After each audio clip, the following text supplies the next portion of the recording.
ubwiza bw'Imana bukugira special. Nimba ubyizera uvuga uti amina.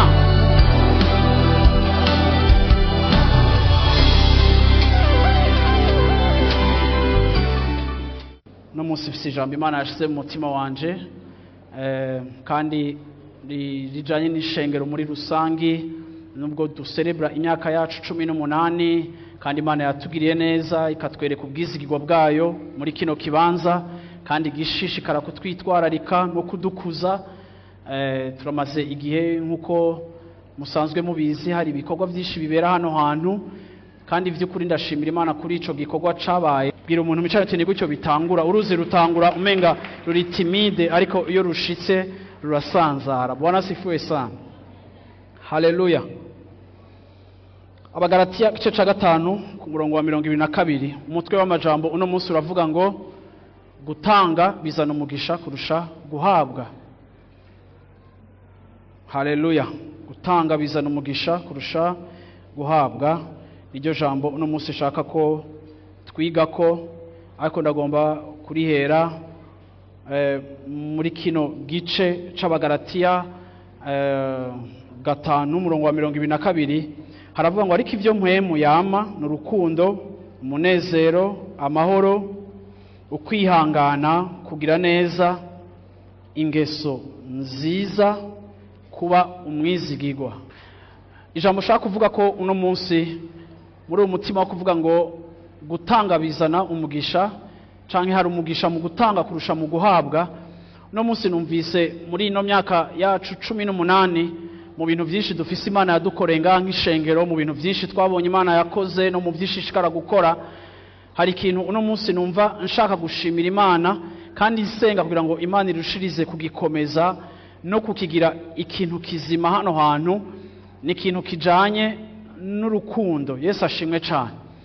Ukungene ishengero ngaha tubayemo muri Life Center, canke ukungene Imana idutunze hano, canke uburyo yadushize mu mutima, ni gake hari ikintu dukora hano hantu.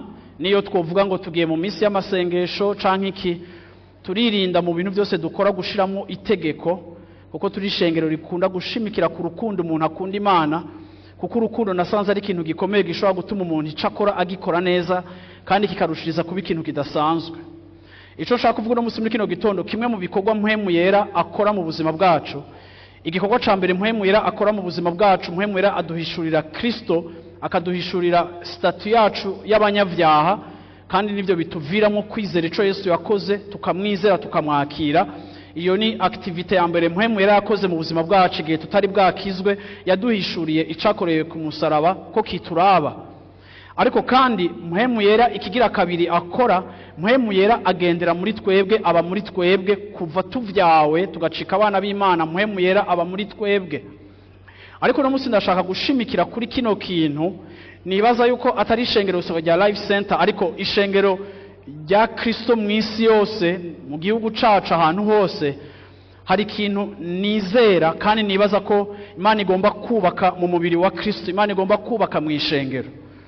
Naho dufise umunsi mukuru bidusamaza ari vyinshi, unyemerere wugurura umutima, unyumvirize, wirinde ikintu kigusamaza, hama mwirinde circulation.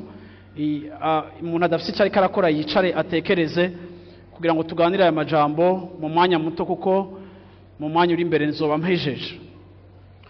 Iki kintu shaka kuvuga kuri uyu munsi kiravuga kuri iri jambo Paulo yandikisha ishengero ry'abagalatiya, abereka yuko mpwemu yera aramwa icamwa. Ariko Paulo avuga yuko iki camwa mpwemu yama ni kimwe, ariko iki camwa ko ari kimwe kikagira manifestation zishika ku 9 nkuko twabisomye. Arama urukundo, arama umunezero, akama amahoro, akama kwihangana, akama kugira neza, akama ingeso nziza, akama ubwizigirwa. Iri jambo rivuye muri Bibiliya nshasha y'ikirundi, ariko sinzi ko iri jambo hari jambo mbona kwihangana nivyo bwizigirwa.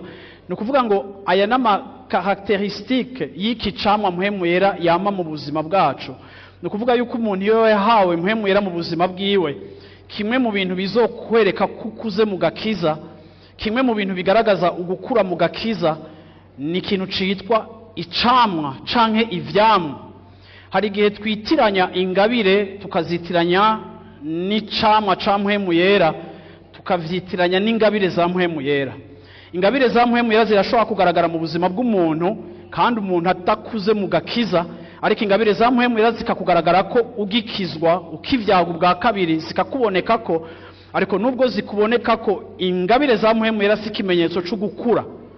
Gusengera abagwayi, kubona ivy'abantu, kuvugishwa, kuvuga ijambo ry'Imana, uburyo bwose bw'ingabire zitandukanye zishobora kubaho. Rimwe na rimwe abantu baritiranya ugukura mu mpwemu bakavyitiranya n'ingabire ziboneka mu buzima bw'abantu, ariko abantu bose bamanifesta ingabire bakoreshwa n'Imana, si ukuvuga ko bakuze. Ariko kimwe mu bintu bigaragaza ugukura mu buzima bwacu ni ikintu kijanye n'icamwa ca mpwemu yera, ivyamwa vya mpwemu yera. Ugukura mu buzima bwacu kuragaragarira cane kuco no kwita akamere kacu canke caractère yacu. Umukristo akuze uzomumenyera mu rugezo rw'ingene arushiriza gusa na Kristo muri caractère. Twashushanyijwe na Kristo, dusa na Kristo kuko imbuto yiwe iri muri twebwe. Igihe twavyagwa mu mpwemu turi mpwemu kuko n'Imana ari mpwemu, nico gituma dushobora kubana n'Imana. Ariko kimwe mu bintu bigaragaza mpwemu w'Imana no gukura mu buzima bwacu ni ivyo vyamwa, ni izo ngeso nziza, ni ivyo vyamwa, ni iyo mpinduka iza mu buzima bwacu ifatiye kuco mpwemu yari ariko arakora mu buzima bwacu. Bisobanura ngo nta muntu ashobora kwihindura, nta muntu ashobora kwiha urukundo, nta muntu ashobora kwiha ubugwaneza atabwo yarasanganywe, nta muntu ashobora kumenya kwifata imbere y'ibimugerageza adasanzwe afise ubushobozi bw'Imana. Rimwe naho ivyo byose tubigerageza, tukagerageza kuba beza. Iyo ugerageza kuba mwiza ukoresheje inkomezi zawe, wamushika ahantu kananirwa canke ukarengegwa, kuko quelque part ni ibikorwa biriko birava mu nkomezi zawe, kandi iyo ibikorwa biriko birava mu nkomezi zawe, hari igihe inkomezi zawe ziba nke ugereranije n'ivyo uri kuracamwo. Ariko ivyo mpwemu yera akora muri twebwe, iyo yamaze kubikora, n'igihe tuba turiko turaca mu bihe bibi, dushishikara kugaragaza ca camwa, dushishikara kugaragaza ya caractère ya Kristo mu buzima bwacu. Hariho amateme yo muri Bible abakristo badakunda cane, kuko tumaze imyaka myinshi, kandi nibaza ko ariyo faiblesse ya Eglise uno munsi, bitandukanye n'ishengero rya mbere. Faiblesse ya Eglise uno munsi ni uko ubutumwa bwiza bwifokarije ku nyungu abantu bagomba gukura mu by'agakiza, kandi izo nyungu zicaziza ari inyungu no kwita inyungu zifatika canke inyungu materielle. Ubutumwa bukatwereka ivyo tugira turonke kuko dukijijwe, bigatuma ubwo butumwa bugaburira muri twebwe kameremere kacu tutarakizwa kari gasanzwe gafise ivyipfuzo. Iyo ubutumwa bwiza buje bugaburira ivyipfuzo canke bwalimenta ivyipfuzo biri muri twebwe bitari vyiza, ubutumwa bwiza budushira ahantu aho butadufasha kugira umutima w'Imana, aho gusanga abantu bakijijwe bamwe bamwe barushiriza kugira umutima utandukanye n'umutima w'Imana. Ndaje kuvuga no munsi muri kino gitondo ngo hariho umutima w'Imana ku ishengero, kandi muri iyi mirongo turabona yuko ibi vyamwa byose vya mpwemu yera twasomye hano hantu uko ari 9, ibi vyamwa byose biri associé n'amarelation. Ni ukuvuga ngo ni vyamwa bifonctiona mu marelation. Ibi vyamwa vya mpwemu yera si vyamwa bidufasha kubana n'Imana, ariko ibi vyamwa mpwemu yera yama ni vyamwa bidufasha kuba mu bantu. Vuguta abantu. Yesu ashimwe cyane. Yesu ashimwe cyane. Rero ikibanza menyeramwo ko nkuze ni mu bantu. Ikibanza menyeramwo ugukura kwanje, canke ikibanza na experimentiramwo, canke ikibanza mboneramwo, canke nshirira mu ngiro ico ubutumwa bwiza bunyigisha ni mu bantu.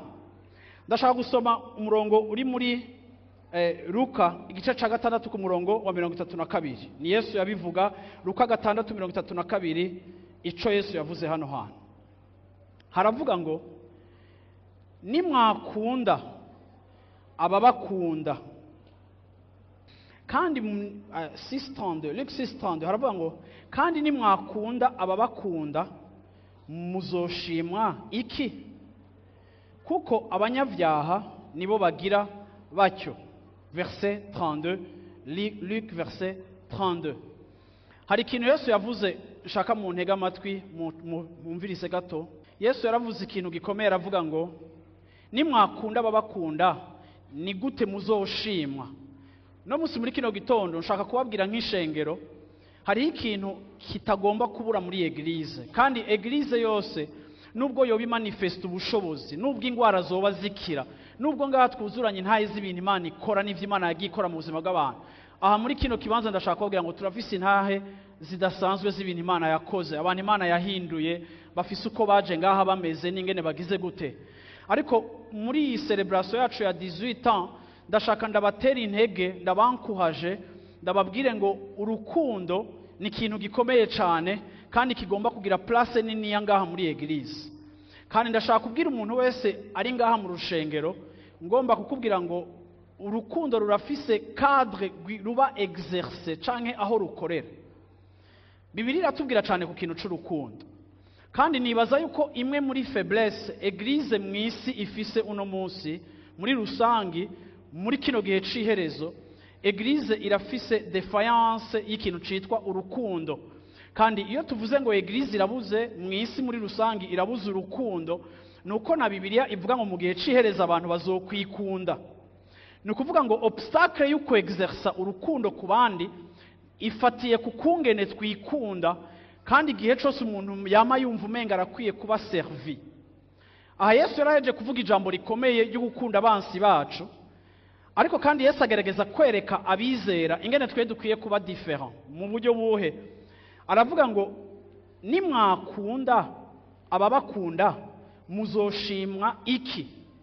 Urabona muri no myaka turimo uzosanga kenshi dufise tendance yo gukunda abantu badukunda, canke yo guha affection abaduha affection, canke yo kwitwararika uwakugiriye neza.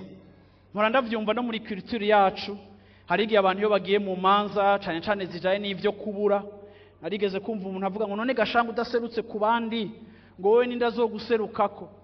Kwasanga n'imanza turazitaba n'ikimazi turagitanga, ariko kumva behind mu byo dukora rimwe na rimwe naho umenga turiko turafashanya, umenga ni investissement à long terme. Tuvuga uti investissement, umuntu akavuga ngo ugomba gufasha abantu kugira ngo nawe bazogufasha. Uko nimwe na rimwe ni kwisi yiyumvira, iyo abantu bagize ico bagize neza canke bashatse guseruka ku bantu, haba harimo n'akantu ko kuvuga ngo nawe ni wagira ikibazo mbega wowe ninda zo guserukako.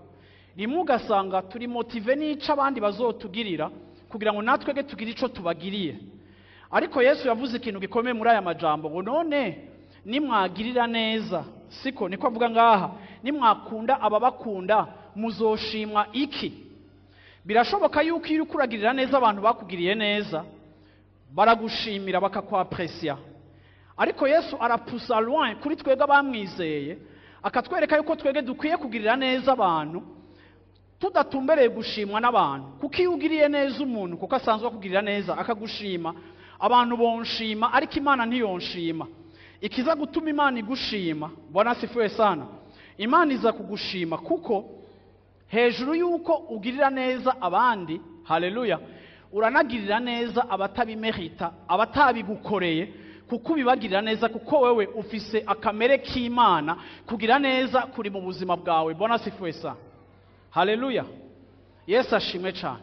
Rero Imana iragomba kudukuza, iki camwa c'urukundo kigomba gukura muri twege ku rugezo rwaho kugira neza kwacu kugomba kuba kugira neza gutumbereye gushimwa n'Imana. Mbega nukuye kugira neza gushimwa n'Imana? Ukugira neza gushimwa n'Imana ni kwa kugira neza kunatumbereye n'umuntu umenga atavyabereye kandi atacumwiteze ko. Arabandanya Yesu akavuga aya majambo, akavuga ngo kuko n'abanyavyaha ni gutyo babigira. Verset 33, nimwagirira neza ababagirira neza muzoshimwa iki. Kuko abanyavyaha nabo bagira batyo. Kandi nimwagurana abo muziga ko bazobaguranura muzoshimwa iki. Niwaha amafaranga, niwaha ideni umuntu kuko witeze ko nawe mu gihe kibi azosubira akakugurana, ukavuga ngo nanje wibuke ko wamusi nakugiriye neza. Ego uba wamugiriye neza, ariko witeze yuko nawe uzoja kumutera ishida ryawe. Vuga uti ishida. Ariko Yesu avuze ngo iyo ugurana umuntu kuko witeze ko nawe afise capacité yo kukugirira neza, nukuvuga yuko ugiriye neza umuntu ari muri han yo kubigusubiza. encore une fois uko kugira neza kwawe ngo koshimwa gute?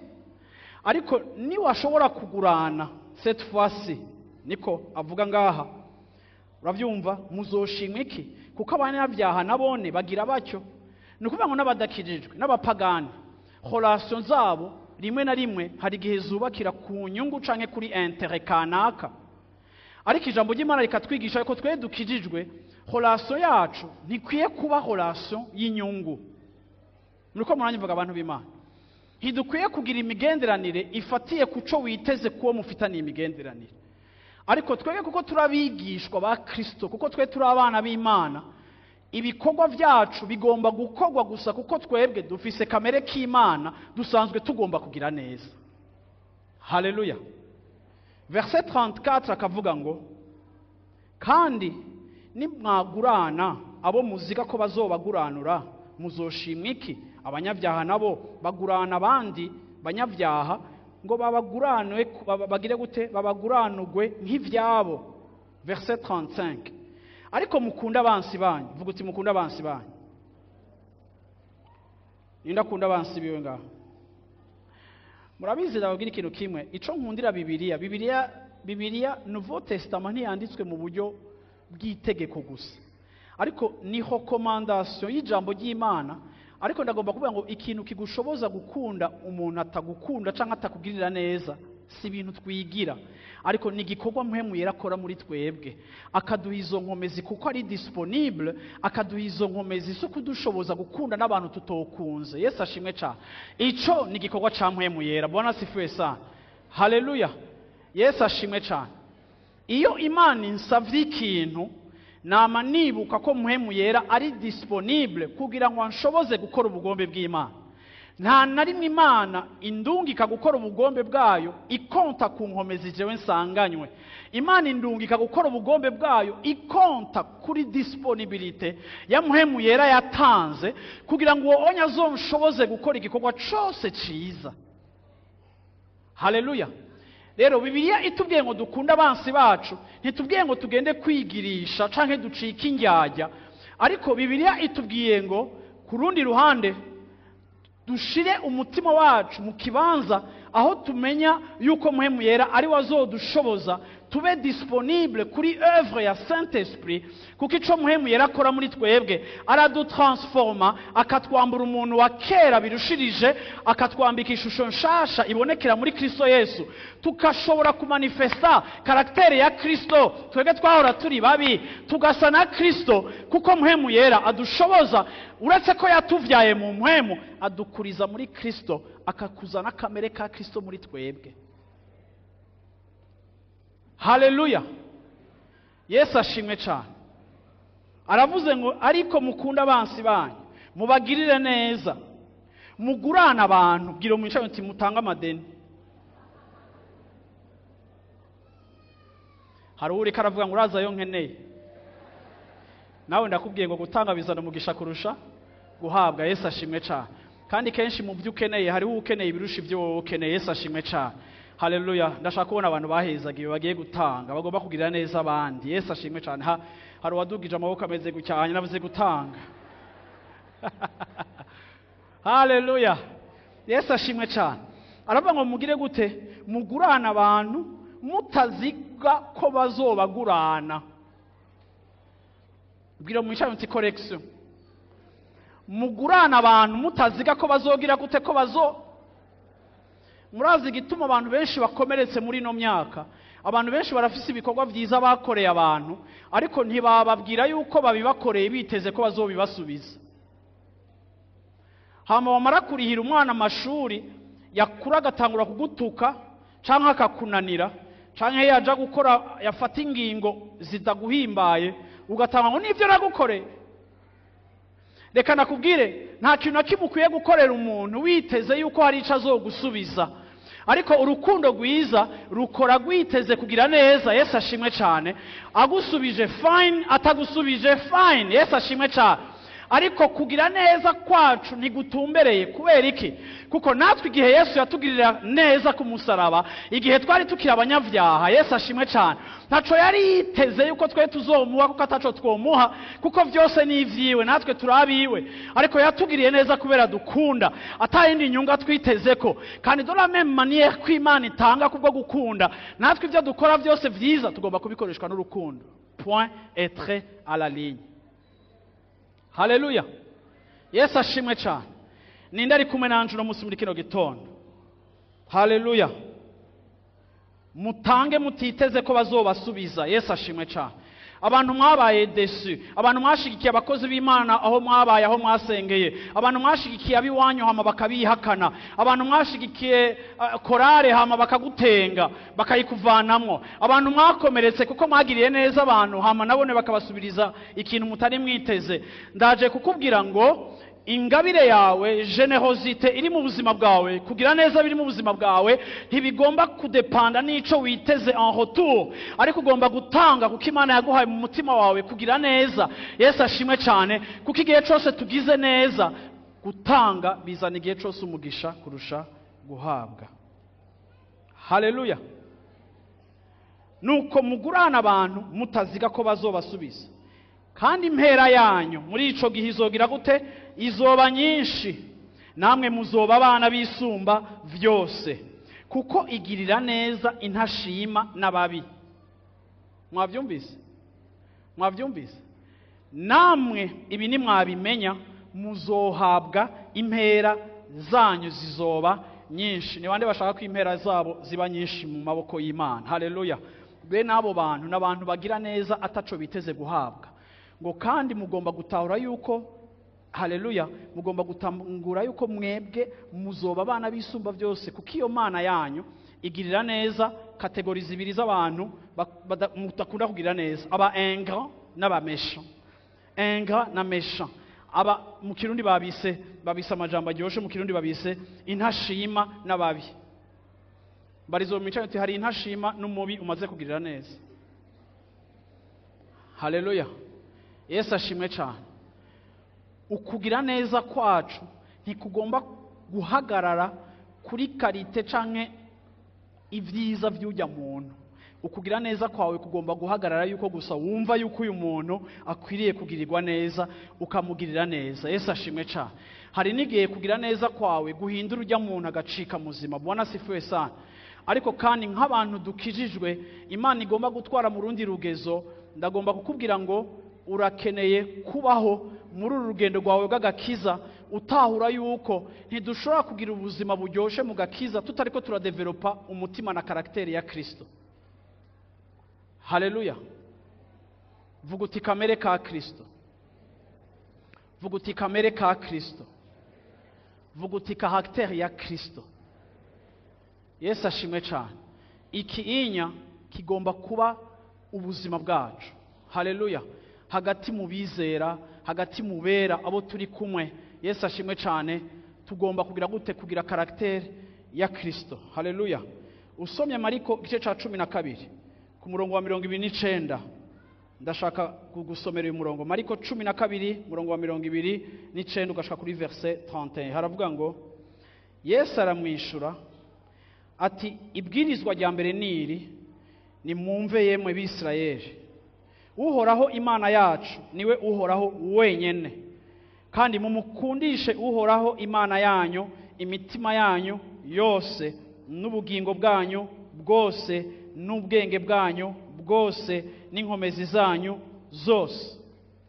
Murumva yuko ibwirizwa rya mbere n'urukundo, gukunda Imana n'ibyacu byose. Yesu ashimwe cyane. Aha Yesu yari karatanga resume y'amabwirizwa Imana yahaye Mose arenga ku 600, hafi 700. Imana iramubwira ngo ibwirizwa riruta ayandi, mukunda Imana n'ibyanyu byose n'umutima wanyu wose. Igihe cyose mu rugendo rw'agakiza utazoba uri kuraba motive n'urukundo ukunda Imana, aho ugasanga mu gakiza uri kugendeshwa n'ubwoba cyangwa uri kugendeshwa no kuba wakuriye mu vy'Imana, uzoba umukizwa abishe kandi ate experimenta victoire. Kuko ikintu kidutuma tuba abakristo bafise victoire mu buzima bwacu ni igihe ubuzima bwacu bwubakiye mu gukunda Imana. Igihe ugomba kumenya ingene uri kuratambuka ugomba kwiga kumezura no gusuzuma ngo mbega ndakunda Imana kugeza hehe, urukundo rwanje ku Mana rungana gute, kuko iyo niyo motivation ya mbere idutuma dukurikira Imana neza tukarinda dusaza tuyikunda tuyikorera. Ni kubera tuba tuyikunda, kuko impamvu zo kuyiheba zoba nyinshi mu rugendo rwawe, ariko ni wacika umukunzi w'Imana uzosanga igihe cyose ushaka kuyikurikira. Yesu ashimwe cyane. Ariko aravuga ngo ibwirizwa rigira kabiri ryubakiye kuri iri nyene, aravuga ngo mugire gute?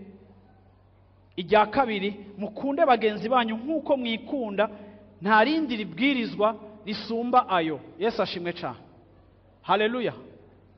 Ni ukuvuga ngo dushatse kumvira Imana, ukumvira kwacu Imana gufatiye ku kungene tuyikunda, bisobanura n'ingene tuyubaha, ariko kandi ahandi urukundo rwacu rubonekera n'ingene dukunda bagenzi bacu. Yesu ashimwe cyane. Kuko ishaka kuvuga iki kintu ndagishimikirako. Uri muri eglise du celebra 18 ans nka life center, kandi murazi ko twebwe twita eglise yacu famille. Ababa mu maklase yacu murazi ko twidefinisa nka famille. Bibiliya iravuga ngo ukunde mugenzi wawe nkuko wikunda. Ndashaka kuvuga ngo muri eglise naho hoba amatazirana ryoshe, hakaba ijambo ryoshe, hakaba ibintu byinshi biryoshe, ariko nimba muri eglise mu gukura kwacu uko dushishikara kugenda urukundo rutaguma rugaragara hagati yacu ku buryo umuntu wese yumva ko akunzwe, bien sûr utwemereye ko tumukunda, kuko hari abakristo badafatika, hari abakristo tutabona, kandi ntukunda umuntu utabona, umuntu mukunda kuko mufise aho muhurira. Swati murahurira mu gikorwa c'Imana, swati turahurira muri ayo ma life group mu quartier yacu. Ndabizi neza yuko hari abantu benshi ngaha bamaze ku experimenta no kubona urukundo rw'Imana mu buryo budasanzwe, biciye mu ishengero, biciye mu bikorwa byinshi bikorekwa hano hantu. Ako ndagomba kuvuga ngo gukunda mugenzi wacu nkuko twikunda, iki ni kintu Imana yatubwiye. Ako ndashaka munyumvirize mvuga iki kintu. Iyo uri kurajana n'umuntu ntutahure principe yiwe, mujana nabi. Yesu yarashize importance ku rukundo cyane, ku buryo utonsigurira ingene twokwevoriwa nk'ama eglise urukundo ari imwe mu ma aspect iri neglige. Satani iyo ishengero ridafise urukundo ntirimukanga, kuko ishengero rifise urukundo niho rimanifesta umutima w'Imana. Twogira ibintu biryoshe, twogira ibintu byinshi biryoshe, abantu babona bikabempressiona, ariko mwibuke ko twe turarondera impera y'Imana, turiko turondera gushimwa n'Imana. Imana nikira turaba, Imana nikiraraba life center irakeneye kumenya ngo mbe muri iri shengero hariho urukundo, bega muri iri shengero abantu barakunzwe, bega muri iri shengero umuntu arakiriwe uko ameze, bega muri iri shengero abantu barumva urukundo, abatawe abadakunda hariho urukundo, bega muri kohare yacu hariho urukundo, bega muri monde yacu canke muri pastorale canke mu bikorwa bitandukanye. Uretse ko hari abatekinisiye n'abantu bafise ibikorwa bazi gukora kandi bafise efficacité, dufise abantu bari duwe, dufise abakozi beza ngaha mu ishengero, bega muri ivyo bikorwa byacu turiko turakora eske hariho urukundo indani, canke turama machine ari karatuna, ama machine ari karatuna, turama machine a produire résultat abantu bagashima, canke turama machine a produire urukundo Imana igashima ikavuga ngo impera yanyu izoba nyinshi, kuko muri iri shengero ndumva yuko hariho urukundo. Ni gute twokora repetition ngo abaririmbyi, ni gute twosengaga abasenzi, ni gute ibikorwa byose dukora twobikora, ariko hamwe n'ibindi bikorwa byose dukora, ariko indani bigasanga urukundo rurahari. Kuko iyo urukundo ruhari ruryosha ibikorwa, iyo urukundo ruhari n'ibikorwa bigira uwundi muvuduko, bikagira n'ayandi mavuta. Sindakivuze nk'ikintu kitahari, ariko ndakivuze nk'ikintu tugomba gushira kwa amaso yacu na importance, kuko iki kigiye kutwinjiza mu yindi dimension idasanzwe irengeye ko twigeze kubaho. Iyo mu ishengero hari urukundo ntaho ushobora guharira. Iyo abaganga bagiye hamwe bakazana imiti ku buntu, bakavura abantu ku buntu, bakavura nyakabiga, abantu bakaza no mu miziro makaza kwivuza, ni gute umuntu atobona urukundo umuvuye kwa gusa? Ni gute umuntu atobona urukundo umukoreye ikintu atawagutumye kugikorera, atayindi nyungu warukeneye kubikorera, ariko just kuko ushatse kureponda kuri besoin? Ururuzi Imana yatubwiye igihe yaduha ishengero kavuga ngo ruzotemba kandi ruzohindura igihugu. Ndashaka kubabwira ngo mu ishengero ugomba kwiga gukunda, ariko kandi bamwe mwarageregeje gukunda, ariko rimwe na rimwe uraba heurté canke uratsitazwa n'umuntu utagize réponse iri positive ku rukundo rwawe. Ariko ngenda gutera intege ndakwibutse ngo iyo dukunda si kuko twiteze icyo abantu baza gukora en retour. Iyo dukunze turakunda just kuko atakindi dushobora gukora, nta kindi tuzi gukora, nta kindi twahamagariwe gukora, nta kindi kizokwerekana ko turabigishwa atari gukunda. Yesu yaravuze ngo abantu bazomenya ko murabigishwa banje nibabona mukundana. Yesu ntiyavuze ngo nitwavuga mu ndimi abantu bazomenya ko turabigishwa. Yesu ntiyavuze ngo igihe twese tuzoba turyamye hasi muhemwira yadukoze ko bafusu dutenga abantu ngo tuzoba turi bitangaza. Yesu ntiyavuze ngo abantu bazomenya ko muri shengero ryanje nihaba ibitangaza byinshi mu ishengero abantu bagakira. No, ivyo ni bimwe mu bikurikira ubutumwa bwiza. Ivyo byose meje kuvuga ni inkurikizi z'ubutumwa bwiza.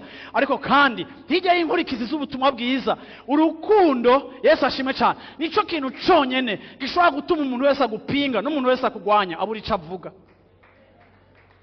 Kuko gukunda biragoye.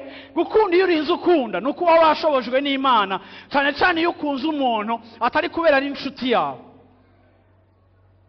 Haleluya.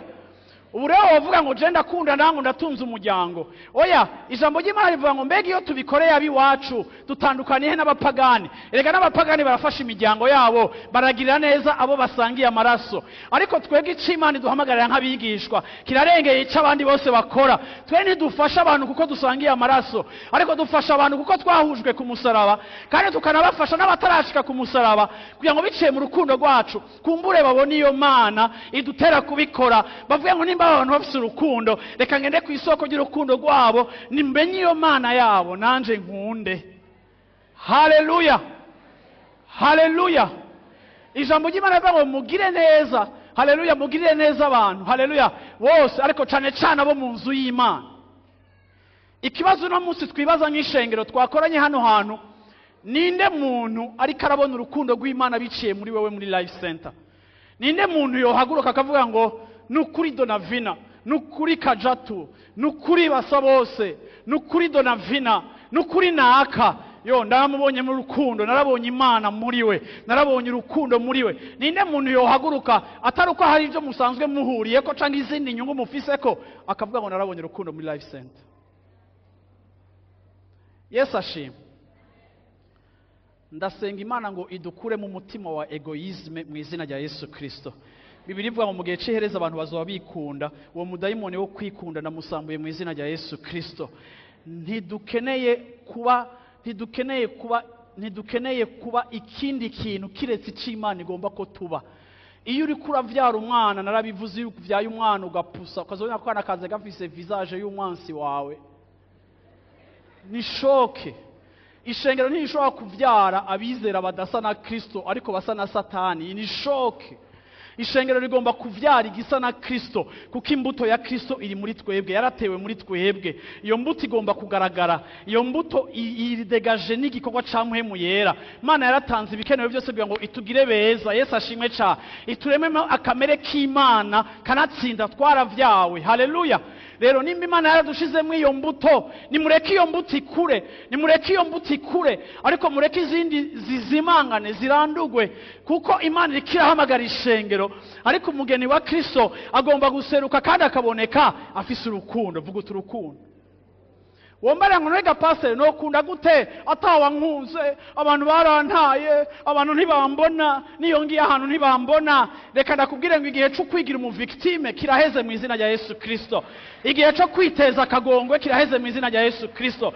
Nimba utabihawe, nimba utanabironse, haleluya, Yesu ashimwe cyane. Nimba bitabaye nta kundi, ariko kandi ndaje kubwira ngo ivyo ntibirimita Mpwemu Yera mu kugutransforma mu kintu utahawe, kuko ivy'Imana ntibiva ku vyo twaronse dans le naturel. Ivy'Imana biva ku cyo duhabwa dans le surnaturel, bihagaze ku gikorwa ca Mpwemu wiwe. Mpwemu w'Imana nta wundi mutaha akeneye. Mpwemu Yera ntakeneye abana bakuze neza ngo kugira ngo dukorere Imana. Mpwemu Yera akeneye abantu bihanye kugira ngo ababite bakorere Imana, bayiserve. Haleluya. Yesu ashimwe cyane. Ngira mu icyo nta mutahe n'umwe Mpwemu Yera akeneye, arihagije. Haleluya. la terre était informe et vide. Alléluia, ariko mpwemu w'Imana, l'esprit de Dieu se mouvait partout. Alléluia, amajambo aravugwa, ibintu bitangura gufata forme. Iyo Imana igomba kurema ikintu mu buzima bwacu, nikeneye mutahe w'ikintu kiri naturel, kuko ubwayo irarema ibintu bikabaho, bikaza bigafata place. Abantu b'Imana bavuge ngo amina. Nimba unyumvuga uvuge ngo amen. Bwana sifiwe sana. Haleluya. Amen. Amen. Reka nsome Actes des Apôtres. Actes des Apôtres, chapitre 9, 36 à 41. Kandi Yopa hari umwigishwa yitwa Tabita, nimusurinye umwigishwa, risobanurwa ngo Doruka. Uwo mugore yari n'ibikorwa byiza byinshi n'ubuntu bwinshi yagira. Muri iyo minsi aragwara arapfa. Bamaze kuhagira ikiziga bagishira mu nzu yo hejuru. Kandi kuko iruda hari hafi y'Yopa, abigishwa bumvise ko Petero ari yari.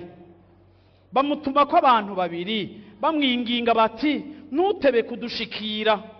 Petero arikora ajana nabo. Ashitse bamujana muri ya nzu yo hejuru. Abapfakazi bose bahagarara iruhande yiwe barira, berekana amapfundo n'imitama na Doruka yapfunditse. Oh haleluya, akiri muri bo. Petero arabataramura bose, arapfukama arasenga, maze ahindukirira umuvyimba ati, Tabita vyuka. Arakanura, maze abonye Petero aravyuka, aricara, amufata ukuboko, aramuhagarika, maze ahamagara abera n'abapfakazi, abamuha ari muzima. Yesu ashimwe cyane. Yesu ashimwe cyane. Haleluya. Iki gisagara ni gisagara giteye imbere, ni gisagara kiri ku mazi. Ushaka kumenya iyi ville ya Yopa ni Tel Aviv. Uno munsi niyo kapitale ya Israel, ni muri Tel Aviv. Iki gisagara cyari gisagara kiri prosper, cyari kirimo abantu babatunzi, kuko hari business nyinshi maritime, kandi hari amaculture atandukanye menshi ahaba, kandi abantu bahakorera ibikorwa bidasanzwe. Ariko ndashaka kuvuga iki kintu abantu b'Imana.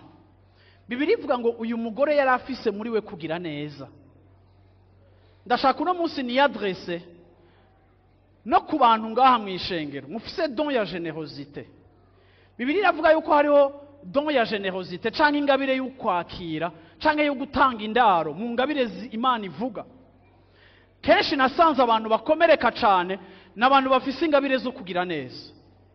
Kubera cakini navuga ubwa mbere, abantu bafise ingabire yo kugira neza, hari igihe bamwe bagwa mu mutego yo kugira ico biteze. Ariko ndaje kukubwira ngo igihe cyose uri kura fonctiona uheponda kuri besoin z'abantu, Bibiliya ikwita umunyamugisha. Ndagomba gusubira kandi kubabaza muri kino gitondo hano muri live center, uriko uheponda kuri besoin y'ikibazo cande? Ninde muntu ahezagiwe kubera wewe? Ninde muntu ubuzima bwiwe buko burahinduka kubera wewe? Ninde muntu ingene yambara biriko birahinduka kubera wewe? Ninde muntu ariko ariga amashuri, canke ninde muntu amerewe neza? Ninde muntu haragatangaza ariko arabona gatoya kubera wewe? Ninde muntu agenda agapfukama mu cumba agasenga ngo Mana ndagushimira ku bwanaka, kuko kubiciye mu kuboko kwiwe ndiko ndabona Imana? Ninde muntu wowe upfuye yosenga nguzuke? Ninde muntu yokwanka ko enterrement yawe iba organize gushika uzutse? Ninde muntu naho yo batizera yo kwizera ko udakwiye gupfa kuko abona ko hari gihindutse ku buzima bwiwe? Nikiye kintu wakoze cyo tuma ibyawe bizuka, kuko hari amasengesho y'abantu bariko baravuga ngo business yiwe ntihomba, ibikorwa byiwe ntibihomba, nabahe abantu bo kwisonzesha bakagenda kwiherera ku bwawe kuko uri kurabamenase muri activite zawe, bakavuga ngo Eric ntahomba kuko Eric kubwiwe twarabonye umugisha, abana bacu baravujwe, reka dusenga, reka tugende ku musozi, reka tumisonzeshereze, reka turondere Imana kubwiwe. Nabahe abantu bogira uruhagarara kubera wowe utakihari, cyane kubera ibyawe bimeze naho? Abo bantu nimba batahari turafise problem. Nukuri nimba mwese ngaha mwe mwondirira kubera mvuze induru nyinshi misi yose imbere yanyu, atakini mwondirira nagiye, nukuri ni poto kwera. n'akamikrofone kivugira. Dorukasi mu mico y'abayuda umugore bamuhamba yambaye impuzu zera, nta makiyaje agira, ntibamusokoza umushatsi kugira ngo berekane principe za humilité kandi berekane la vanité de la vie. Bamuhamba batamumakiye, niko bari bamugize, babanza kumwoza bakamutegura, uravyumva, kandi ntagomba kurara batamuhamvye. Ariko aba bamere bumva ngo Petero ari nk'igitega, barafata sinzi transport bafashe, nta TGV ihari, barafata amabisi bariruka, batuma intumwa ati genda mubwire Petero hagarika ibikorwa umanuke ngaha hariho urgence. Ibi byose ntibabitumwe n'ikindi, ariko nuko umukunzi yarahejeje kugira gute gupfa. Ariko ngo uyu mugore yashoneye aba bagore, kandi ngo ashonera abagore bantaho nikora, ntiyabashoneye kuko bari prospere bazomusubiza, ariko yagiriye neza abantu batamerita kugirirwa neza, kuko atani icizere cari kihari ko bazogira ubuzima bwiza. Ariko nabone baratuma baravuga ati natwe ntapfa. Ngo Petero ashitse batangura kugira défilé de mode, baramwereka ngo nanje ngo akaniwe yagashonye, akaza akagatega chwa. Ukura vyumva bagenda bose bamwereka agahuzu yabakoreye. Petero arabira ngira nababwire ngo abantu bose Yesu yazuye, Bibiri ivuga ngo Yesu yarakunda Lazaro, yari umugenzi w'inshuti yabo, ahandi Bibiri ivuga ngo Yesu yagize akagongwe. Uyu niwe muntu wenyine azugwa kubera ibikorwa. Uyu niwe muntu wenyine hariho raison y'ukuzuka kwiwe. Uyu niwe muntu wenyine hariho raison yuko ubuzima bwiwe bugarukana ku buzima. Avuga ati uyu mumere haweza akakufa. Petero araraba abagore bose, araraba ubuzima bwabo, araraba ngene mumere ya transforme communauté. Chef de zone ubimenye nkatwege nkaha twohaguruka nka life center byakweri kweri, aha Nyakabiga yohinduka. Yesu ashimwe cyane. Aha Nyakabiga yohinduka, uravyumva, yohinduka. Umviriza, aha mwebwe muhaguruka gusa, aka karere kose kohinduka bikamenyekana ngo hari ishengero. Ishengero ntirimenyekanishwa na son n'amabafre na sabufa zimena amatwi abantu mu makartier. Ishengero rimenyeshwa presence yaryo, ikintu cambere kigomba kuriranga, singene riririmba neza, siningene abantu baho bameze ukura kujyo. Ingene ishengero rimenyekana, ishengero rimenyekanishwa n'urukundo rifise, nibwo rugira impact number 1. Tutariko turabiryo shengero, ibisigaye byose turiko dusa uko tudakwiye gusa. Haleluya. Yesu ashimwe. Yesu ashimwe.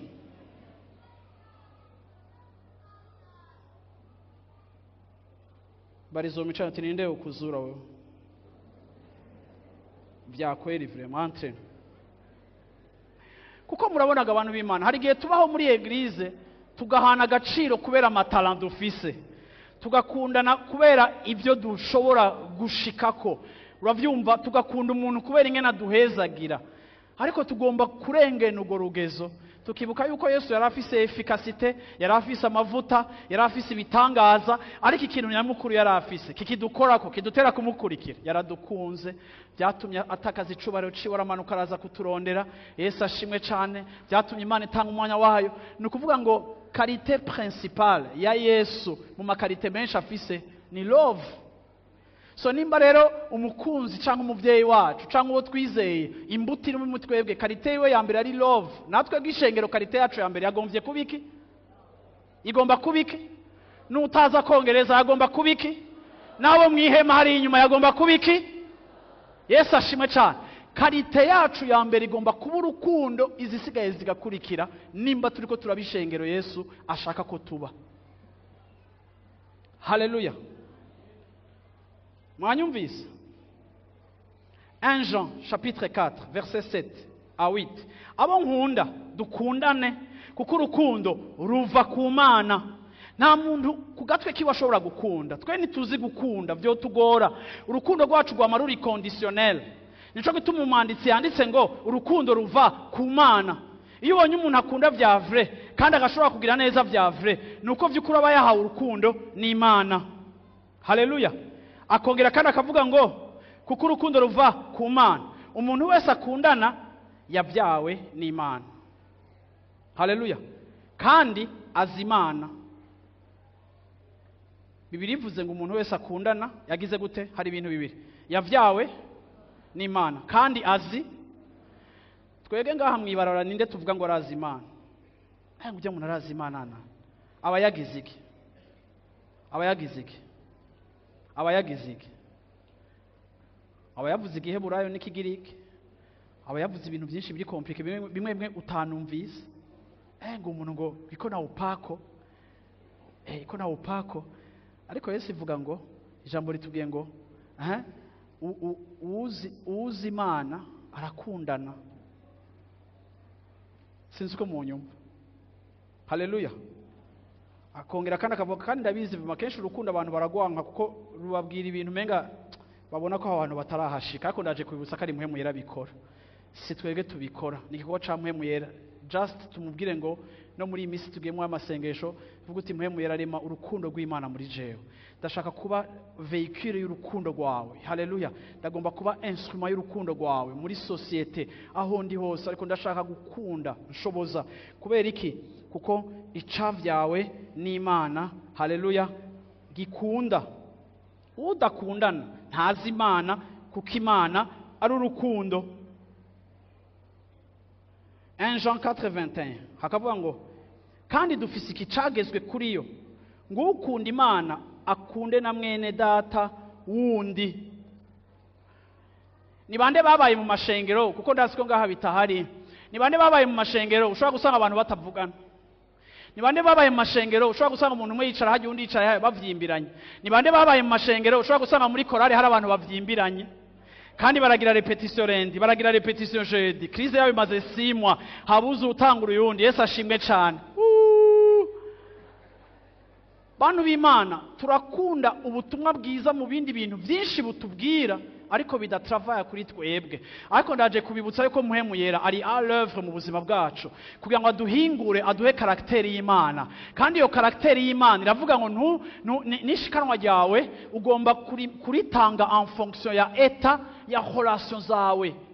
Imana ni Imana y'ama relation. Usengera ngaha muri live sentu ukavuga ngo je sishaka kumenya n'abantu ngo zokwinjira nsoke, uri kinyume, uri pembe n'ivy'Imana ishaka, uriko ubaka indi eglise yawe, uri secte, uriko ubaka secte. Ngo pastor ngo je ngo narakomeke ngo mashengero ngo baramvuze ngo baragize gute ngo ubu nanje ngo ndaza ngo aca nsohoka ngo cyangwa nigira live nta live. Ishengero si live, ishengero ni physique, ni corps physique. Uyu Dorcas yarashoneye abagore kandi azi ko mubo yashoneye hariho abamuvuze, ariko niyagaritse gushona malgré ko bareko baramuvuga, kuko ama obstacle n'ama tentation atabura kuza ku muntu ariko arakora icakwiye kuba. Ariko yarashishikaye gucika umushonyi malgré ko ariko aravugwa, kuko kuvugwa bidahagarika icyo Imana yadepoje mu buzima bwawe. Kuko igihe cyose gutanga vyama bizana umugisha kurusha guhabwa. Ntuhagarika isoko ryawe ryo kurekura ngo nuko abantu bareponze nabi kuco wabakoreye. Shishikara ucika isoko ritanga risuka, bashime ntibashime. Ariko icyo Imana yakugize bandanya gukiba, bandanya kuba icyo Imana yakugize. Reka ndangirize kuri verset duce dusenga. Haleluya. Ibyakozwe n'intumwa chapitre 2 verset 44. Ngenda babwira ishengero rya mbere ngene ryari rimeze. Iri shengero y'abantu benshi ntibarikunda kuko irabagiriza. Abizeye bose baba hamwe, bo ntibaca baba mu quartier imwe, ariko baba hamwe. No kuvuga ngo bari abantu bafise communion. Yesu ashimwe cyane. Haleluya. Abizera bose bagira gute? Baba hamwe, basangira ibyabo byose, amatongo yabo n'ibintu byabo barabigabura, bakabigabanganya bose nk'uko umuntu wese akenye. Kandi iminsi yose bashishikara kuja mu rusengero n'umutima uhuye. Aha Bibiliya iratwereka yuko aba bantu bari bafise partage. Ndaje kubwira ngo nta muntu n'umwe ngaha adafise ico yosangiza abandi. Yesu ashimwe cyane. Kandi ngo barasangira, umwe agaha mugenzi w'ibyo adafise, n'amatongo yabo bakayasangira. Mwibutse ngene abarundi dufise intambara z'amatongo, mwibutse ngene justice yacu yuzuye mwibazo by'amatongo. Mwibuke rero uko mwebwe namwe babakristo mwaduze kuburanira imetero 2 kuri 3 ubirirwa mu manza utanga ibiturire. Uravyumva kandi wavuye ngaho babishize n'umutwaro mu masengesho, ariko hejuru gashaka ko ivyo biturire hama hirya yo kuba wakoze ivyo bintu byose. Uravyumva n'agatongo nukaronke ngo ababobo barayahana hana. Vuga uti nivyo muhemu yarakoze. ikibi nuko kenshi ubutumwa bwiza tubwakira emotionellement tukaja kubupratika emotionellement tukabikora rimwe tukabiheba cyane tukidoga iminsi yose twabikoze. Ndiko ndavuga ikintu mwe mwarakoze muri iri shengero hageze ahantu n'ivyabo babisangira.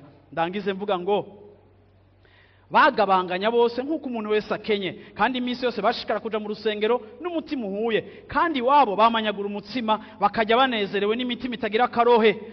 État du cœur, Bibiliya irasurinya bari abantu badafise ubujyajya muri bo canke hypocrisie, bari abantu bakundanye bafise itanigishika, bari abantu baza bafise umutima uhuye. Iki nico kintu abantu b'Imana eglise mwisi uno munsi ibuze. Ndayivuze nka message vraiment iri prophétique, nshaka kuvuga ngo ishengero ntirishobora kugira impact mwisi ritagarutse muri acte des apôtres, ngo ducike cette église ijambo ry'Imana rivuga, kuko ibindi byose turashobora kubidevelopa ariko iki tukacibagira. Ariko tubona ko arico kintu cambere muhemu yera bamaze kubatirizwa, nico kintu cambere yaremye mu bantu, yabarememwo ugo rukundo no kwiyanka no kwihebera abandi. Haleluya. Bahimbaza Imana kandi nabo bashimwa n'abantu. Nta muntu akritika ahantu hari urukundo, nta muntu agwanya abantu bafitaniye urukundo. Impossible. Urukundo ni force atakintu kimwe gishobora kuyiresista. Haleluya. Arongera avuga ngo umwami Imana ikabongera iminsi yose abama bakizwa. Reka ndangize mvuga ngo ab'Imana itwongera kenshi baza basa nk'uko basanze natwe dusa. Nitwaba ishengero rya Loyenge canke rya ambiance, Imana izotwongera ba ambianceur. Nitwaba ishengero ry'abataunere babapiga kiwani bazi gusapa, nabi Imana izotwongera. Imana itwongera karite y'abantu basa nuko basanzwe dusa, kuko ata muntu avyara ico atarico. Ariko nitwaba ishengero rifise urukundo, Imana izotwongera abandi ariko baze nabone bafise uwo mutima, kuko bazotemba mu ruzi basanzwe ruri aho hantu, kandi tuzokwa influence. Kandi urukundo izocika moteur yatira igihe mu yindi myaka dufise ivyo twakwegeye ko abandi bantu bakadutumbera kuko tubifise. Harageze a 18 ans nk'umwana kuza atanguye kugira ubwenge, Yesu ashimwe cyane, mwana atanguye gufata responsabilité. Harageze ko twatira abantu par l'amour, kwake nibisigaye dufise ari vyiza, ariko reka urukundo rucike moteur ya mbere idutuma dukwega abantu, kugira ngo abantu baze barondera urwo rukundo basange Kristo ari we rukundo. Yesu ashimwe cyane. Munyemere duhaguruke muvuga amen, dusenga Imana minota 2-3 turangiza mwanya wacu. Haleluya, haleluya, haleluya. Yesu ashimwe cyane, Yesu ashimwe cyane. Hari habo byagoye guhaguruka, mukiriko murahaguruka ndabashingira ntaye ndababwire ngo ndemera yuko igihe cyose ubuzima bwawe ugiye kwibagira ibyawe ukiga gucika réponse ku bandi, uzobona umugisha utigeze uronka igihe wari kuragumana ubuzima bwawe ku bwawe. Yesu ashimwe cyane. Abana mwohora, abana abana abana abana abana muhore muhore. Namwe ndababwira aka kajambo, nimwatangura gukunda abandi siko mugakunda abandi. Mwanyumvise navuze gute? Mukagira gute? Mugakunda abandi, muzobona ubuzima bwiza cyane nimwaha ubuzima bwanyu abandi kurusha kugumana ubuzima bwanyu mwebwe nyene. Niwaha imbombo yawe, ugaha akantu kawe, ugahakada umuntu, ugaha umundi mwana ukamuhebera ikintu, bazi ko abana kenshi bimana imbombo. Nimwatangura kuzitanga mukabagirira neza abandi bana, musubiremo abana inyuma ndende muvuge ngo gutanga. Shaka amajwi y'abana. Gutanga bizana umugisha kurusha kuronka. Iyo utanze ni byiza cyane kurusha iyo baguhaye. Amen, haleluya. Mwami Yesu ndaguhaye icubahiro muri kino gitondo ciza. Ndagushimiye kugira neza kwawe. Ndagushima Mana yuko mu ijuru icavyawe nawe ari urukundo, kuko wowe uri urukundo. Ndagushima ko urukundo rwawe rwatwegeje hafi tukira abanyavyaha. Mana yo mu ijuru waradukunze, ntiwadukunze mana kuko turi abakozi bawe, wabadukunze tukiri abanyabyaha mana. Urwo rukundo ruratuzana, ruratwegeza hafi. Urwo rukundo ruzana abari hafi n'abari kure, twese ducika abana bawe. Muri kino gitondo ndagushimiye mana, gitondo kidasanzwe uduhaye mana kuba turiko turacelebra 18 ans yacu ya anniversaire. Ndagushimiye mana mu ijuru, ibintu byinshi wakoreye hano hantu tutoronka umwanya wo kubivuga mana, ariko mana yanje ndasenze muri kino gitondo kugira ngo urukundo mana yo mu ijuru mu ishengero ryawe mu bizera bawe bari hano hantu mana gishishikare kuba mana ikintu uri kurarema mu ishengero ryawe, kugira ngo mu ishengero ryawe mana abantu baharonkera urukundo, aha abantu bahumvira urukundo, kandi ishengero ryawe rishoboye kwerekana urukundo mana ku gisagara, ku gihugu, ku mahanga, biciye mu rukundo ruri manifeste mu buzima bwabo. Ndasenze muri kino gitondo mana nsaba ngo rema uwo mutima muri twebwe. Urukundo ni camwa ca mpwemu yera. Ndaguhamagaye mpwemu yera muri kino gitondo mu ishengero rya Life Center kugira ngo utugire ishengero rikunda, ureme urukundo rwawe muri twebwe, kugira ngo tuba abahungu n'abakobwa bashobora gutanga. Mana igihe kirageze mana aho tutaraba ibyacu gusa canke inyungu zacu, ariko igihe kirageze mana aho dutangura kuraba ico twobera umugisha abandi, kugira ngo mu kubera umugisha abandi bigaruke mana bitubera inyungu ku buzima bwacu. Ndagushimiye iki gitondo ciza uduhaye kuba hano hantu, ndagushimiye ishengero ryawe mana, ndagushimiye no ku mwanya ukurikira tugiye kumara hano hantu. Izina ryawe rishirize gushigwa hejuru ubu n'ibihe bidashira. Abantu b'Imana bavuge ngo amen. Amen.